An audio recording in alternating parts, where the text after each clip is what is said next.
Abra sua Bíblia em Lucas capítulo 6. Nós estamos em mais uma semana do tempo da Epifania. A Epifania é o momento em que nós pensamos sobre a vida e o ministério público de Jesus. E hoje nós vamos falar um pouco sobre o Sermão da Planície, ou Sermão do Monte, depende de onde você está e que momento, né? Se você está em Lucas, é da planície. Se você está em Mateus, é Sermão do Monte. Mas o conteúdo é muito importante para nós, e eu tenho certeza que a gente vai aprender muito aqui. Você encontrou aí Lucas capítulo 6? Diga amém. Amém. Lucas capítulo 6, a partir do versículo 17, diz assim: E descendo com eles do monte, Jesus parou no lugar plano, onde se encontravam muitos discípulos seus e grande multidão do povo, de toda a Judéia, de Jerusalém e do litoral de Tiro e de Sidom, que vieram para ouvir e para ser curados de suas doenças. Também os atormentados por espíritos imundos eram curados. E todos da multidão procuravam tocar em Jesus, porque dele saía poder, e curava todos. Então, olhando para os seus discípulos, Jesus lhe disse: Bem-aventurados são vocês, os pobres, porque o reino de Deus é de vocês. Bem-aventurados são vocês que agora têm fome, porque serão saciados. Bem-aventurados são vocês que agora choram, porque vocês hão de rir. Bem-aventurados são vocês quando as pessoas os odiarem, expulsarem de sua companhia, insultarem e rejeitarem o nome de vocês como indignos por causa do Filho do Homem. Alegrem-se naquele dia e exultem, porque grande é a recompensa de vocês no céu, porque os pais dessas pessoas fizeram o mesmo com os profetas. Mas ai de vós, os ricos, porque vocês já receberam a consolação. Ai de vocês que agora estão fartos, porque vocês vão passar fome. Ai de vocês que agora estão rindo, porque vocês vão lamentar e chorar. Ai de vocês quando todos os elogiarem, porque os pais dessas pessoas fizeram mesmos com os falsos profetas. Amém. Essa palavra de Deus, gostaria de orar mais uma vez. Pai Santo, fala mais uma vez com a Tua igreja, através da Tua palavra, que possamos pensar, ó Pai, profundamente as implicações desse discurso, ó Pai, dessas palavras para as nossas vidas, para que nós possamos ser encontrados como aqueles bem-aventurados, aqueles que encontraram o reino de Deus, aqueles que foram salvos mediante a graça de Deus, aqueles que foram reunidos para ser esse novo povo de Deus, essa família espiritual, que possamos ser encontrados como os bem-aventurados, aqueles mais do que felizes, aqueles abençoados por causa de Jesus, o nosso Senhor. Amém. Irmãos, o Dr. Martyn Lloyd-Jones, há muito tempo atrás, disse o seguinte: ele diz que o grande alvo que a humanidade busca é a felicidade. Todos nós buscamos ser felizes, todos nós queremos ser felizes. O mundo inteiro anela obter a felicidade, e quão trágico é observar como as pessoas estão procurando essa felicidade.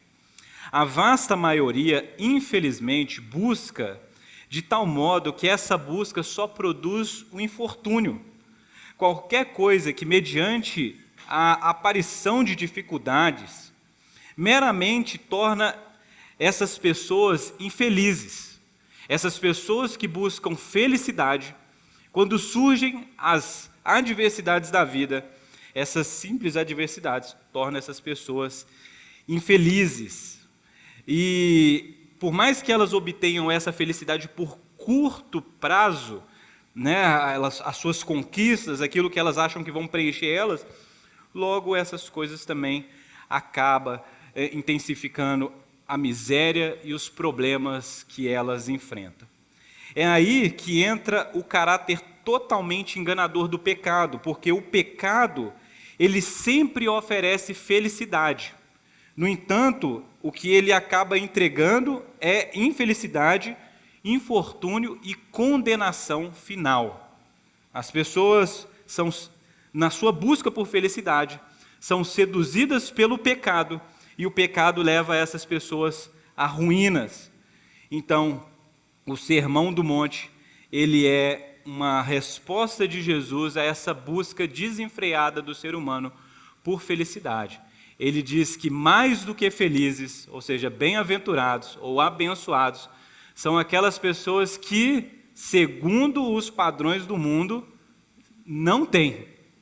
São pobres, ou são injustiçados, ou são perseguidos. Tudo aquilo que o mundo foge, tenta se libertar, Jesus está qualificando essa comunidade dos bem-aventurados. E porque eles são assim por causa de Jesus, então eles são felizes, eles podem encontrar felicidade verdadeira. Então, eu acho que esse discurso de Jesus é um discurso que inaugura a nova comunidade do reino de Deus. Se você está entrando nessa comunidade, se você faz parte dessa comunidade, preste atenção nas palavras de Jesus, porque elas são muito importantes para nós. No tempo antigo, quando Israel foi liberto do Egito e das garras de Faraó, em um momento específico, quando Deus chama Moisés ao monte, ele entrega a lei para Moisés. O que isso significa na tradição antiga, né? Na tradição rabínica? É como se Deus estivesse já preparando um lugar, ele avisou a Abraão que havia um lugar, que seria um lugar da adoração, um lugar da habitação, onde esse povo que viria por meio de Abraão se tornaria uma nação. No entanto, como uma nação pode existir se ela não tem propriedade, terras? Isso é um primeiro problema. Então, terra está sendo prometida a Abraão, um lugar, Canaã. No entanto, como um povo vai habitar uma terra se não tem sua constituição, seu como viver?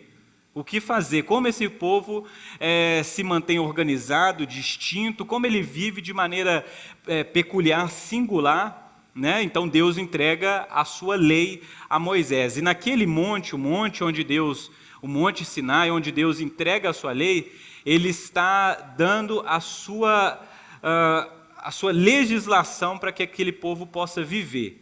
Então, esse mandamento, essas palavras, essas leis, precisam ser guardadas no coração, porque é assim que uma nova nação deve viver diante de Deus. Essa nação que está sendo chamada, dentre todas as outras nações, ela precisa de viver de uma maneira específica, singular, que responda a esse Deus que os liberta, esse Deus que os constitui como um novo povo, um povo seu, um povo particular. Então, no Sinai, você vê esse movimento onde Moisés, como uma espécie de legislador, intermediador, trazendo para o povo a vontade de Deus. E esse povo deveria guardar e viver conforme a lei. No entanto, nós temos aqui um segundo movimento, que agora não mais Moisés, não mais um profeta, mas o próprio Deus, Jesus Cristo, Filho de Deus, agora aparece como um novo legislador, trazendo para esse novo povo que está sendo liberto do império das trevas, do domínio de Satanás, trazendo para esse povo a nova perspectiva a respeito de como se é povo de Deus, diante de Deus, numa nova aliança, com um novo mediador. É a nova criação que está sendo apresentada ao mundo. Mas essa nova criação, ela tem uma maneira própria de viver. E Jesus vai dizer como se vive. Obviamente, nós não vamos explorar todos os aspectos disso, mas esse movimento de Jesus descer do monte ou descer da montanha, e aqui aparece que Jesus desce da montanha após um período de oração, e ele vai para um lugar plano onde as multidões podem o encontrar. É o momento perfeito de Jesus dizer para essas pessoas o que é a vida no reino de Deus.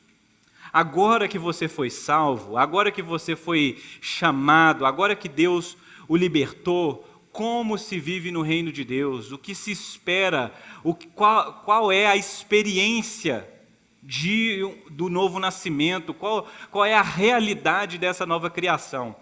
Então, a realidade é que você é um bem-aventurado. Nós abrimos o culto falando sobre ser bem-aventurado. O bem-aventurado é aquele que medita na palavra de Deus de dia e de noite. O bem-aventurado é esse que está perto de Deus, perto das palavras de Deus, e essas palavras de Deus o enchem de vida para que ele possa produzir frutos no tempo certo. Mais uma vez, a palavra de Deus se apresenta diante dessas pessoas aqui, para que elas possam também se alimentar, ser encharcada dessa palavra de Deus, para que no momento certo também possam produzir frutos. Os paralelos aqui são bem notáveis aqui. Eu gostaria de lembrar que na tradição judaica, o lugar do encontro com Deus era o tabernáculo, que depois se tornou o templo, né? Esse lugar onde Moisés se encontrava, que era a montanha do encontro, né? Onde também foram construídas tendas, mas depois, para o povo, se tornou o tabernáculo, o lugar onde a gente encontra Deus.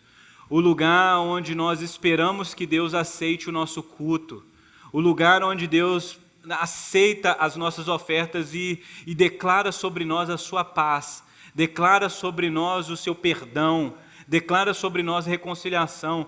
É o tabernáculo, é o templo, o lugar onde Deus revela a sua vontade, revela a sua palavra para nós. O paralelo é que agora o templo de Deus não é mais o tabernáculo. O templo de Deus não é mais uma construção feita por mãos humanas, mas o templo de Deus, o lugar da presença de Deus, é a pessoa de Jesus. E agora essas pessoas estão encontrando com a pessoa de Jesus. E essa planície se tornou então esse lugar onde Deus revela a sua glória, a sua palavra e a sua vontade. Então esse lugar não é simplesmente uma simples planície, não é simplesmente um lugar qualquer, mas é o lugar onde Jesus se revela e revela a sua vontade para nós. Então, toda vez que Jesus se revela a nós, é um momento especial, é um momento extraordinário.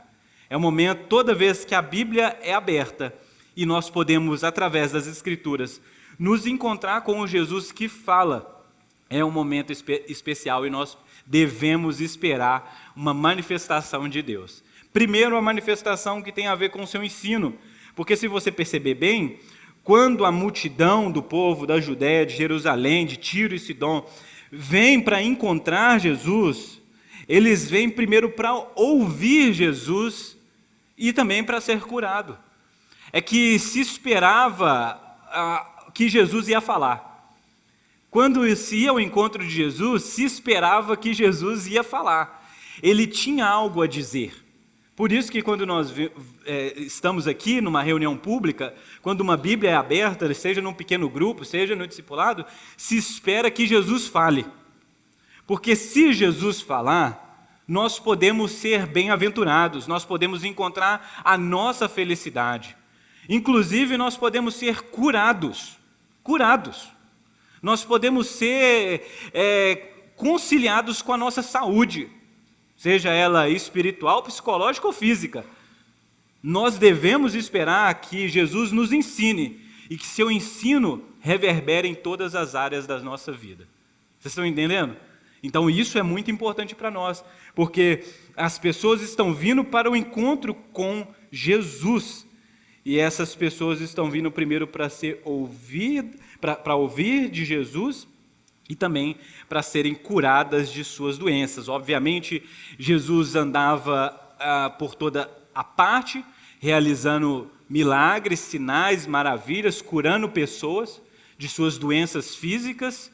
Eu já disse para vocês em outro sermão, vale repetir, que todo milagre na Bíblia ele aponta para a divindade de Deus que realiza esse milagre, para a graça de Deus e também para uma realidade futura, onde as nossas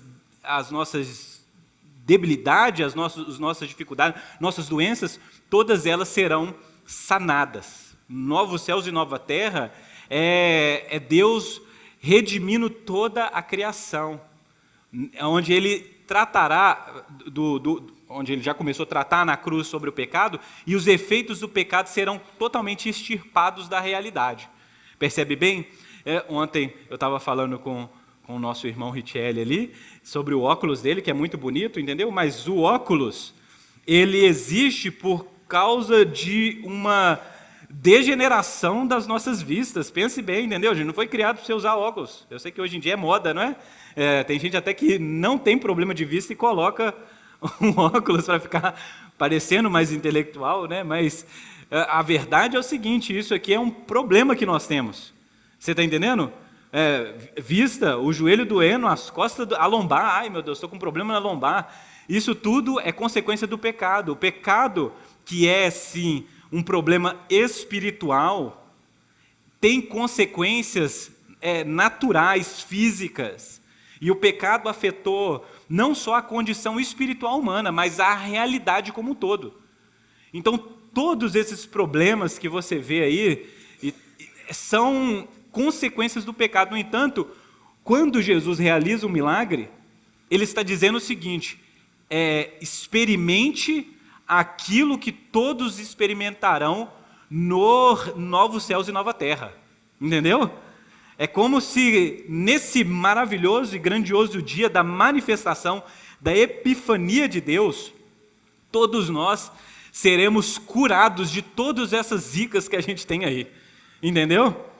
E a gente experimentasse então de um corpo perfeito, assim como no nosso espírito e o nosso coração já estão sendo feitas essas obras. Entendeu?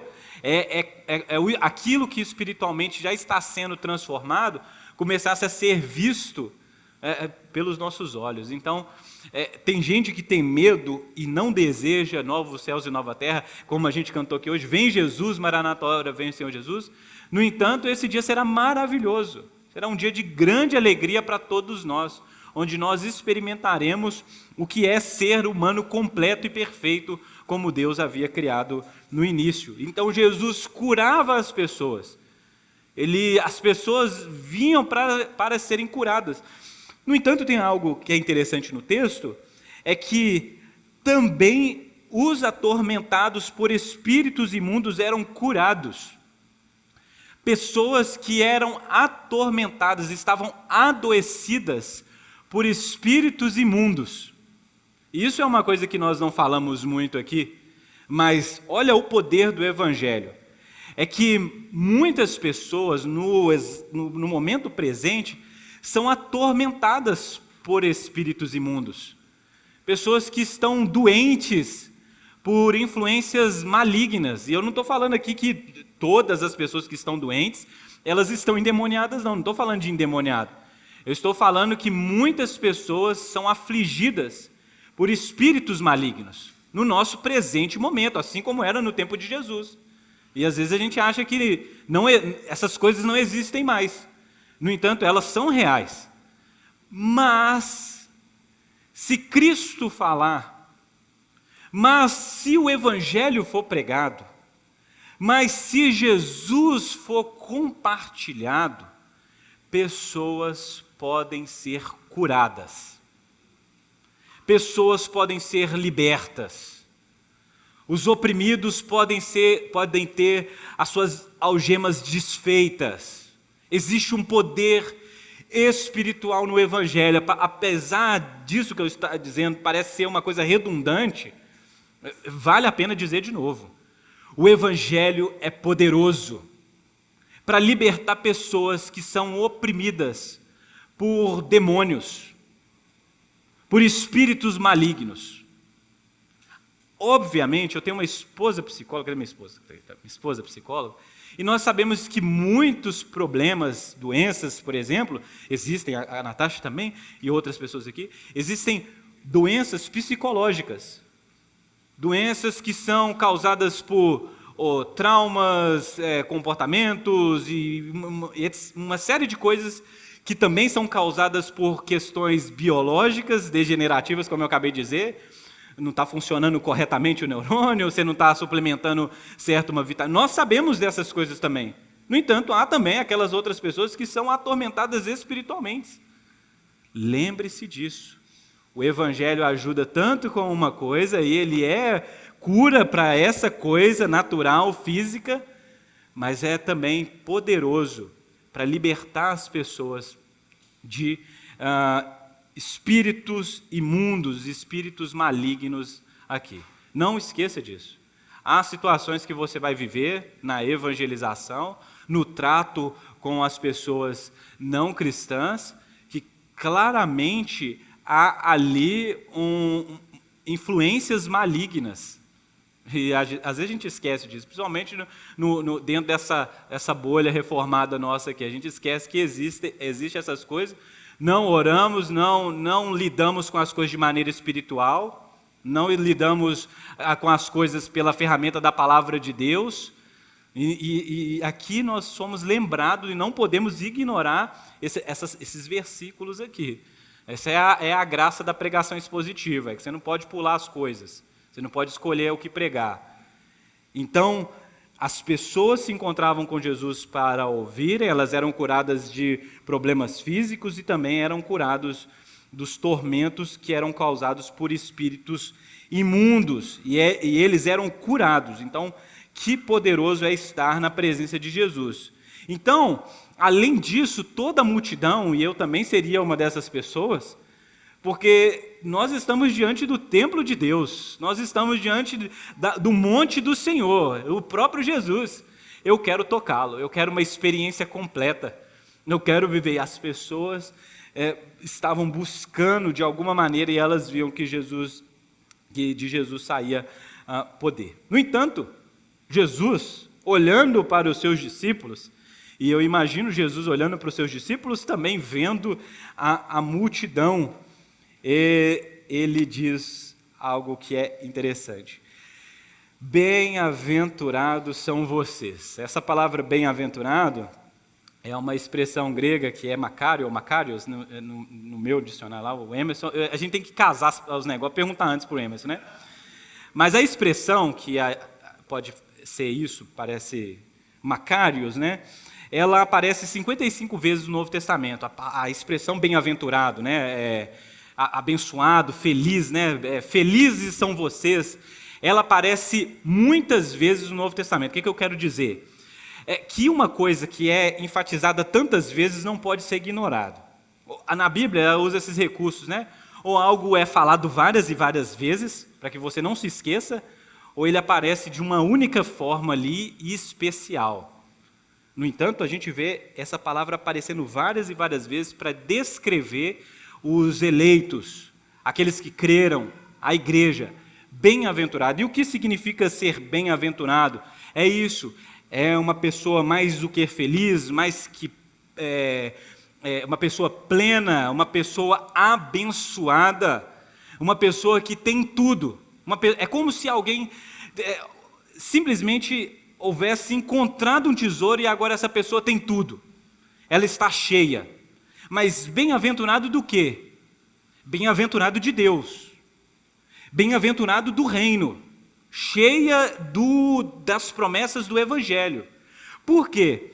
Porque quando Jesus vai começar a usar esses contrapontos aqui, que aparecem aqui, ele vai aqui, tá? No Sermão do Monte, Jesus vai colocar muito mais coisas aqui no que são os bem-aventurados. Mas aqui ele vai fazer um contraponto aos bem-aventurados e aos ímpios. Os bem-aventurados são os pobres, os famintos e aqueles que choram e aqueles que são rejeitados. Mas os ímpios, né, os ais, que aparecem aqui 4 vezes aqui, ai de vós, são os ricos, os alimentados, os que rios, que se falam bem, que têm uma boa fama.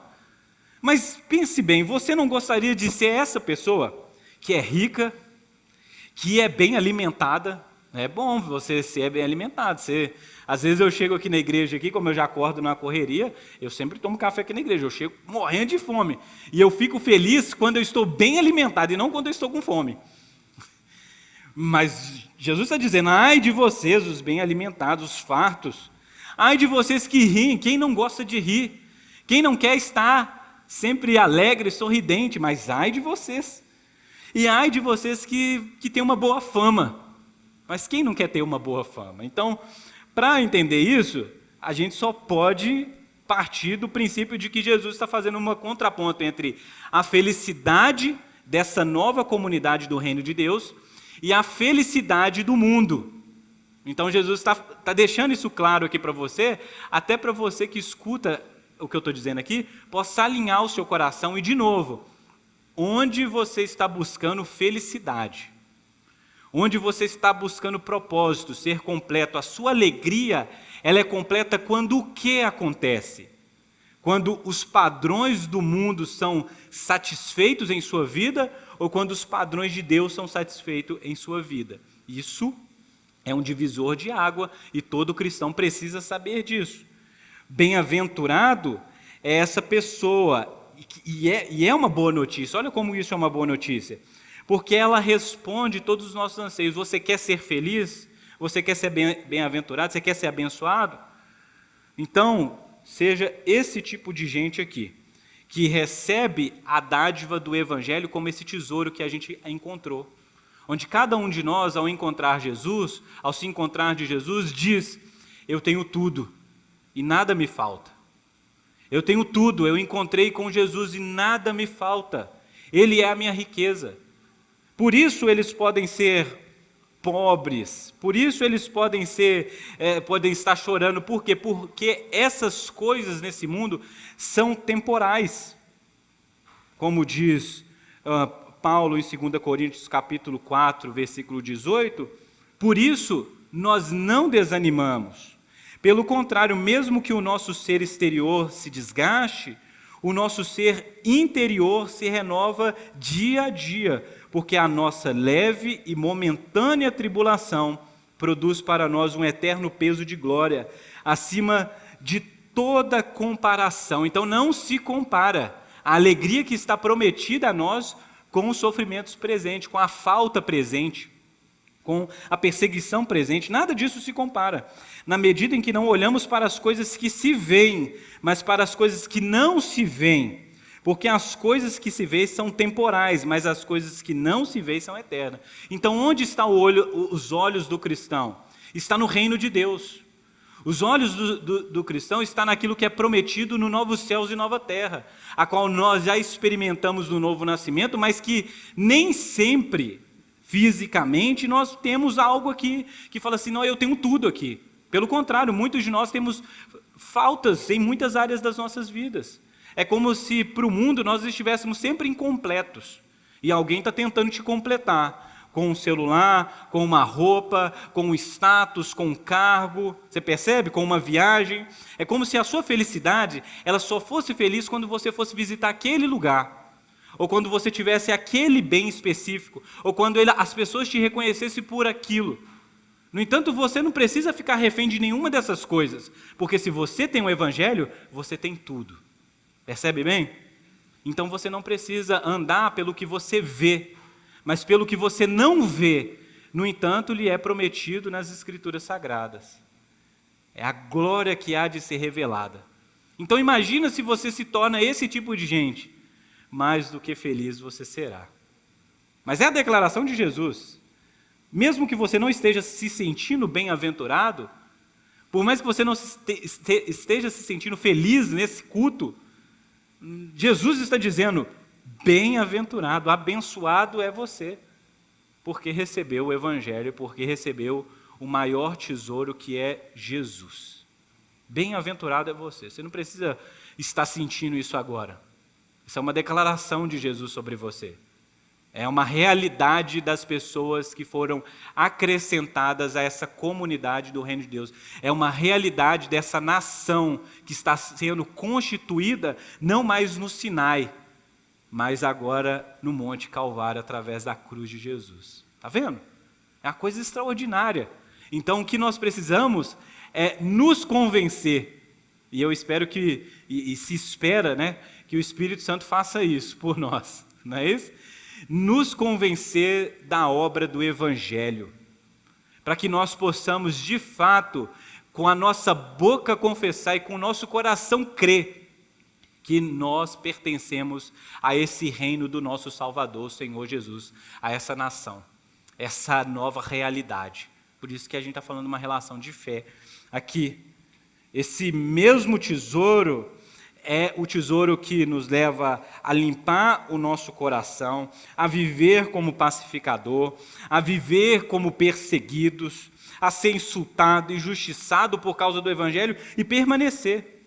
Porque esses bem-aventurados, e principalmente esses aqui que Jesus está falando, que logo após a sua morte enfrentarão perseguições e morte e todo tipo de maldade, crueldade, essas pessoas, elas podem até experimentar a temporalidade do mal. O mal na vida de um cristão é temporário. Você está entendendo? Irmão, vou dizer uma coisa para você aqui, eu saí do sermão aqui. Se existe algum mal na sua vida, seja uma doença física, seja uma perseguição, seja uma condição, sei lá, um tormento, você tem um espinho na carne aí, você tem alguma coisa que te atormenta há anos, eu quero te dizer uma coisa, isso tem data de validade. O sofrimento, a dor, o pecado, as batalhas com o inferno, tudo isso tem data de validade.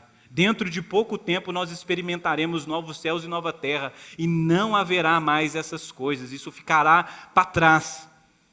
Nós teremos Deus e toda a realidade que Ele tem para nós.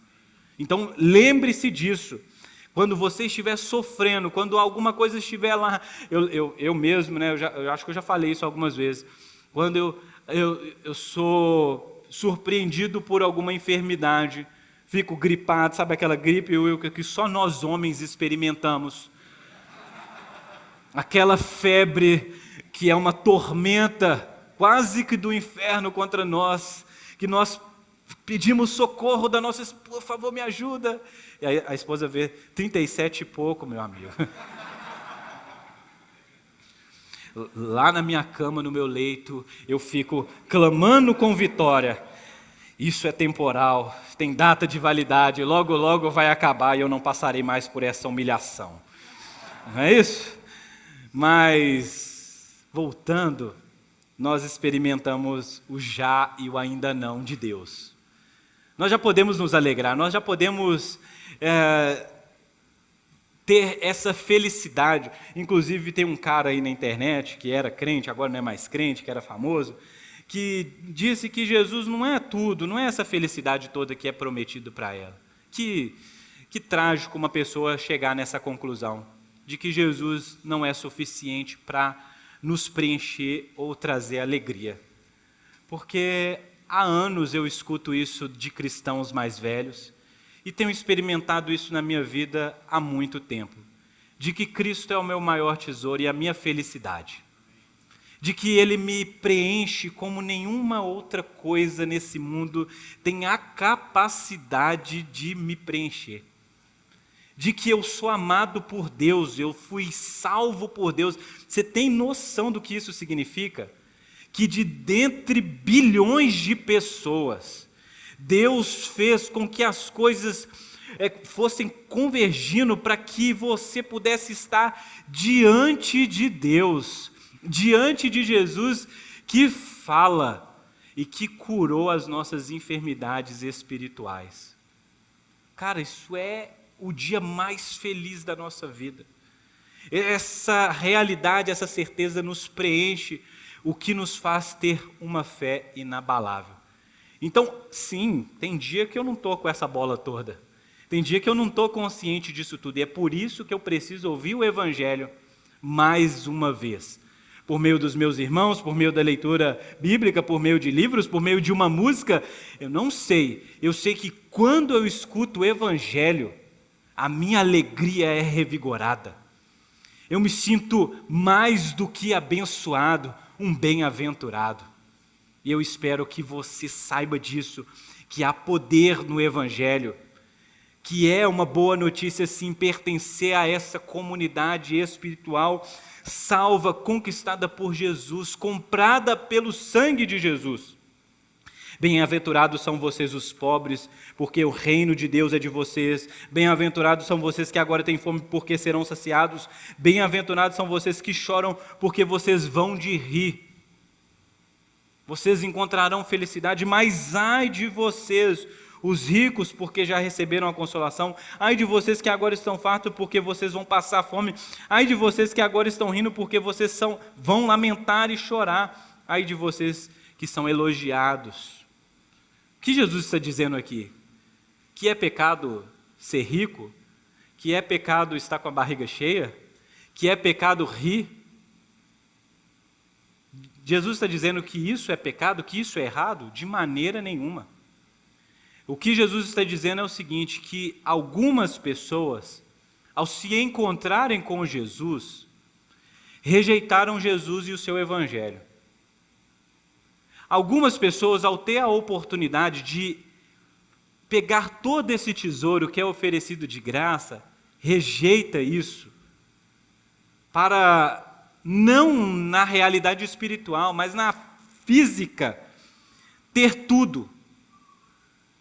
Eles decidiram perder Jesus e ganhar esse mundo. E quem são os cristãos? Aqueles que decidiram perder o mundo e ganhar Jesus. Qual é a diferença do rico nas Escrituras? O rico ímpio e o rico cristão, por exemplo. O rico ímpio é aquele que serve às riquezas. O próprio Jesus vai dar continuidade a esse tema no Sermão do Monte. Para o rico ímpio, o dinheiro é o fim, a riqueza, a posse, o encher a barriga, o se alegrar é o fim das coisas. É a conquista, e ele vive servindo essas coisas. Ele tem um dono, e o seu dono se chama riquezas. E o rico cristão, porque nós temos essas pessoas aqui na Bíblia. No Antigo Testamento nós temos homens de posses. Se você ler a história dos patriarcas, você vai perceber que eles eram homens de posses. Qual é a diferença desse tipo de gente que tem muito, mas serve a Deus, e o outro? Justamente nisso que eu acabei de dizer. É que as riquezas na mão de um cristão é uma ferramenta, não é um senhor. É que comida, alegria e riqueza não é um fim em si mesmo na vida do cristão, mas é uma dádiva temporal recebida das mãos de Deus. E por isso, a minha alegria antes de ser nessas coisas é em Deus que me sustenta. É em Deus que me dá essa capacidade e graça de ter, possuir, ser mordomo.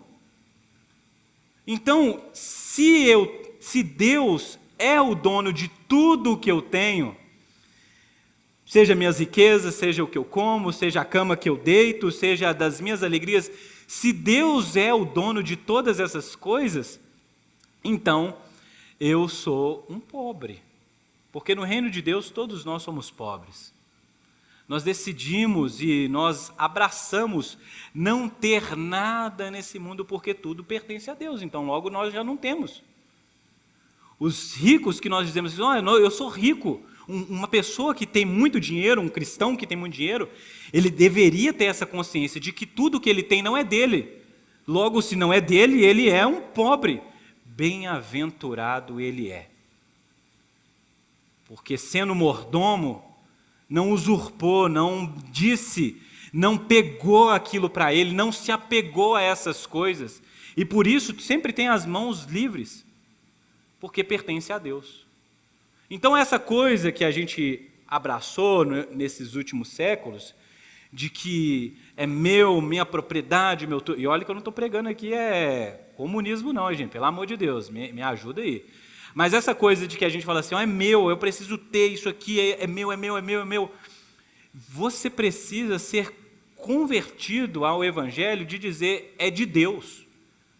Porque se Deus precisar, e Deus quiser usar você para abençoar a pessoa, será que Ele pode? Ou será que você vai ter uma luta com Deus? Ou será que isso vai... Ai, não, isso aqui é uma coisa que eu mais amo no mundo, eu não posso perder isso de maneira nenhuma, porque se eu perder isso, a minha vida acaba. Se eu perder isso, a minha felicidade está arruinada. Eu só sou feliz se eu possuir essa coisa, esse bem. Mas, meu irmão, se livre disso já. Entregue isso para Deus já. Entendeu? Fala assim, Deus, tudo na minha vida pertence a Ti, porque eu já encontrei Jesus Cristo, meu Senhor, e eu tenho tudo, então. Eu tenho tudo. Não serei dominado por nada, serei livre. Isso é a liberdade que o Evangelho nos dá. Ser livre, você não precisa possuir as coisas. Você não precisa ter esse tipo de coração, porque assim o mundo pensa. Quanto mais eu acumular, quanto mais barriga cheia eu tiver, quanto mais eu estiver embriagado e alegre, quanto mais isso, é melhor. Mas nós decidimos abrir mão de todas essas coisas para possuir a Cristo, para tê-lo como nosso tesouro maior. Então, se você tem Ele como tesouro maior, essas outras coisas todas não será uma condenação para você. Mas ai de você se isso é o seu tesouro, ai de você se aí está o seu coração, ai de você se você construiu a sua casa sobre essas coisas, ai de você porque isso lhe será retirado, a sua casa vai cair, a sua felicidade vai acabar. Mas se você construiu a sua vida em Jesus, se Cristo é tudo para você, bem-aventurado. Você pode até experimentar as adversidades da vida, você pode até experimentar uma falta, como nesses casos extremos aqui.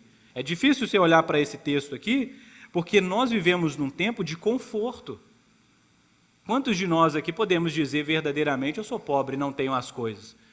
Eu conheço talvez quase todos vocês aqui, menos os visitantes, assim, mas eu sei que todos vocês têm comida, têm casa, têm como se locomover, desfrutam de alegrias que reis há 200, 300 anos atrás não desfrutavam. Nós vivemos uma vida boa, mas, no entanto, eu quero te dizer, se você for surpreendido pela adversidade, confie em Deus. Bem-aventurado é você, porque você tem um tesouro que é oferecido e ofertado em todas essas reuniões, toda vez que você abre a Bíblia, todos os dias na sua vida. Você é rico de Deus. Você tem sua consciência liberta. Espíritos imundos e malignos não te governam mais. Você está entendendo? Você vive como uma pessoa livre. Você foi liberto espiritualmente e isso é ser bem-aventurado. Bem-aventurado são vocês quando as pessoas, versículo 22, o odiarem, expulsarem de sua companhia, insultarem e rejeitarem o nome de vocês como indigno por causa do Filho do Homem. Alegre-se naquele dia e exultem, porque grande é a recompensa de vocês no céu. O ser rejeitado, ser pobre, passar fome ou chorar, não é simplesmente uma condição simples. Aqui, Jesus associa todas essas coisas por causa de Jesus. Você é pobre por causa de Jesus, você está passando fome por causa de Jesus, você está sendo perseguido por causa de Jesus. Ser pobre por pobreza, não tem a bem-aventurança nisso. Você está entendendo? É por causa de Jesus. Por causa de Jesus você é perseguido. Não é porque você é um mau cristão, não é porque você dá mau testemunho aí fora, e aí as pessoas falam assim, eu não gosto de fé, eu não gosto de trabalhar com fulano, porque você já viu como que fulano é? É uma pessoa desonesta. Eu não gosto de trabalhar com fulano, você já viu como é que ele leva a vida? De maneira que não agrada a Deus. Não é isso, não. Você já viu como é que fulano é? Como que fofoca está na boca dele? Como que ele fala mal? Como que é uma pessoa que não, né? Não é por causa disso. Ser bem-aventurado por isso não tem honra nenhuma, não tem glória nenhuma nessas coisas. É ser perseguido por causa do seu amor a Jesus. A sua fidelidade a essa nova aliança que é constituída em Jesus Cristo. Que é por causa da sua fé e por viver governado por Jesus, não se submetendo a outros senhores, que você é perseguido. É porque você diz assim: César é um homem, Jesus é o verdadeiro Senhor e Deus. Entre esse cara aqui e esse meu Jesus aqui, eu não tenho nem dúvidas, é Jesus. Sobre me curvar aos homens e à cultura desses homens, e à ideia e ao mundo, a esse século, entre eles e Jesus, eu fico com Jesus. E não tem um problema se você me perseguir, se você fechar as portas para mim, se você não quiser fechar esse contrato, se você não quiser a minha companhia, se você me excluir desse grupo, amém. Não tem problema. Eu estou tranquilo. Eu já fui advertido por Jesus que isso aconteceria. Bem-aventurado você será. Então você precisa saber disso. Nem sempre o mundo vai te receber com alegria. Nem sempre as pessoas do mundo elas vão te ter como uma boa companhia. Nem sempre as pessoas do mundo vão querer se associar com você, porque talvez você represente um prejuízo para elas. Porque o ganho moral, o ganho espiritual que elas poderiam ter, elas rejeitam, elas não querem aquilo. É o mundo. A vida do reino não é o que elas desejam, não é o que elas querem. Tomem cuidado por isso. Por quê? Porque essas outras pessoas que estão aí no meio da multidão, na multidão que vem para escutar Jesus, muitas delas poderiam ser essas que são elogiadas, são benquistas, não representam nenhum tipo de incômodo aos poderes aí fora, ao sistema mundano, aos sistemas malignos do nosso país, do nosso mundo, do nosso bairro, seja onde for. Alguns crentes não representam nenhum tipo de ameaça a essas pessoas. E por isso elas são elogiadas. Assim como os profetas, os falsos profetas, eram elogiados nos tempos antigos. Enquanto os verdadeiros profetas eram perseguidos, os falsos profetas eram elogiados, porque eles falavam algo que não representava nenhum tipo de mudança para aquela sociedade. Então a gente tem que tomar cuidado, e eu não estou dizendo que, quer dizer que todo mundo vai perseguir a igreja? Não estou dizendo que isso vai acontecer. Eu espero, inclusive, que a igreja encontre graça entre as pessoas para pregar o evangelho e conseguir avançar. Mas a gente está sendo alertado aqui que não vai ser assim sempre. De que, em muitos momentos, o que vai acontecer é justamente o contrário.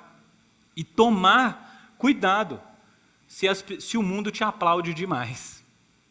Se o mundo te dá toda essa liberdade. Por que será? Porque você está pregando o evangelho, vivendo uma vida orientada pelo seu Senhor e Rei? Porque você não negocia padrões e não negocia o que as Escrituras dizem, ou porque você é essa pessoa amigo de todos? Amigo de todos, serve a dois senhores. Como é que é isso?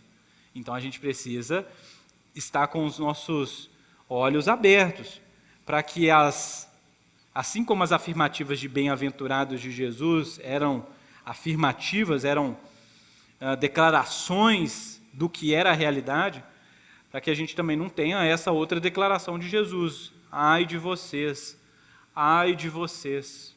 Então, ai de nós, essa manhã, de não sermos encontrados com essa dupla personalidade, ou essa dupla vida, de que na igreja eu sirvo a Cristo, no entanto, dessas portas para fora, sirvo a qualquer um que me prometer felicidade maior. Tome muito cuidado com isso. Mas se Cristo for sua felicidade completa, você não precisará e você terá força para não se curvar diante de outros senhores aí. Tá vendo que coisa maravilhosa a gente pensar sobre os encontros com Jesus, sobre como isso é importantíssimo para as nossas vidas, porque a Epifania é isso, é Deus nos encontrando. A Epifania é Deus vindo ao nosso encontro e nos dizendo aquilo que nós precisamos para ser salvos. E como que, após ser salvos, nós podemos viver nesse mundo, para que o reino de Deus continue sendo sinalizado por essa comunidade, para que por meio dessa comunidade do reino de Deus, as pessoas possam ter encontros com Deus. Amém?